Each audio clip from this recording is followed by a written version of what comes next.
Hey guys, it's Julia and welcome back to my channel, and for today's video I'm going to be doing my February book haul, showing you guys the books that I bought in the month of February.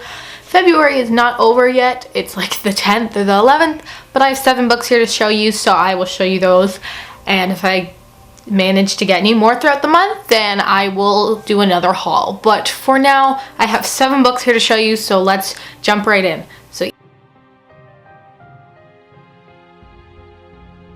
The first 3 books I got were ones that I bought in like one trip. I bought these 3 in one trip, and that's just 3 classics actually, and these are the English, what is it, Penguin English Library editions, and these are beautiful. I've seen these in people's bookshelf tours, like on their shelves, and at first I was like, yeah, like they're okay, but seeing them in person I was like, very pretty, so I'll go through those now.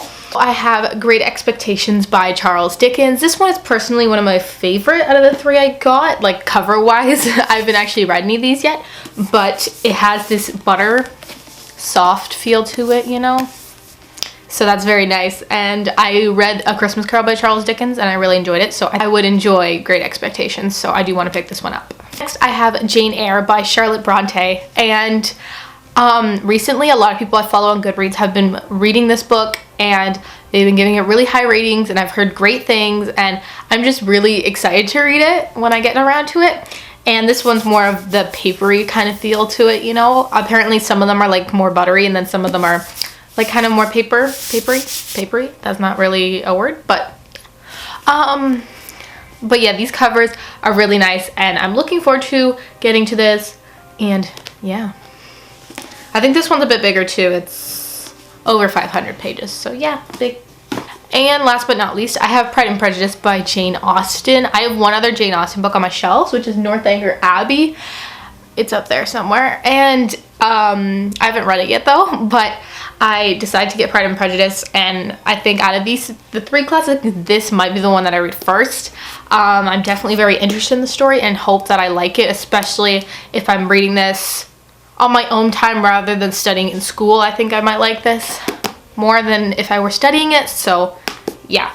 If you guys have read this, let me know what you thought. I'm quite curious, so yeah. I have Maybe Someday by Colleen Hoover. This is one of the only Colleen Hoover novels that I had not read, also not owned, so I want to pick this up for that reason, especially because her books are very quick, very entertaining, and very lovey-dovey. So I did read this one this month, and I will talk about it in my February wrap-up. But this is a story about 2 people named Sydney and Ridge. And Sydney, her life was going, you know, all swell. She had a boyfriend, she had her best friend, she had a lot of things going for her. She, you know, like she was doing pretty good.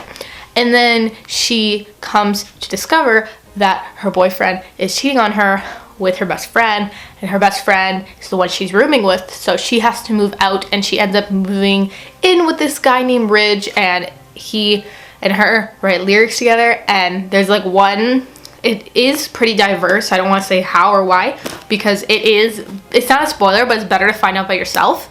And it was a really interesting book, but yes, maybe someday. Along with that, I have Maybe Not by Colleen Hoover, which this is the novella about the side characters romance, which I also read and will also talk about in my wrap-up, but yes, side characters romance, yes. Next, I have 2 hardcovers, and first up, I have The Siren by Kiera Cass. This is a book that I believe involves mermaids, about kind of a mermaid or something along those lines. I know it's more of a mermaid book, but I believe something with music, I don't know. I'm looking forward to this though. I really enjoyed Kiera Cass's The Selection series, what's been published obviously, because it's still the last book to be published, which I'm looking forward to. But Siren, I'm looking forward to getting to as well. It sounds really interesting. I haven't read anything that involves around mermaids. It's also a new release. It came out at the end of January, and I didn't even know till I saw someone haul it in a book haul, and I'm like, oh my god, it's out. Like, I didn't even know. So I went to pick it up, and I'm looking forward to reading it. Again, another pretty cover. And then I have another new release that came out at the beginning of February, and that is Unhooked by Lisa Maxwell. And this is a retelling of Peter Pan, is all I really know about it. I know it's supposed to be a darker retelling of Peter Pan, I believe, and it involves a lot around Captain Hook. So I'm very interested in this, especially because I'm a big fan of Once Upon a Time, the TV show, like a lot. My camera just died. Anyways, sorry for my position change because my camera died. But like I was saying, Unhooked, I'm a big fan of Once Upon a Time, and I've also read the original Peter Pan stories, so I'm a really big fan of Peter Pan and the whole story with that, so I'm really looking forward to reading this retelling, and I haven't read too many retellings before, so I'm looking forward to it. So yes. So these are the books that I bought basically in the first 10 days of February. If you guys enjoyed this video, and let me know your thoughts down below if you read any of these or would like to, or if they sound interesting, etc. Let me know down below. I'd love to hear your thoughts. So yes, I'll see you guys next time. Bye!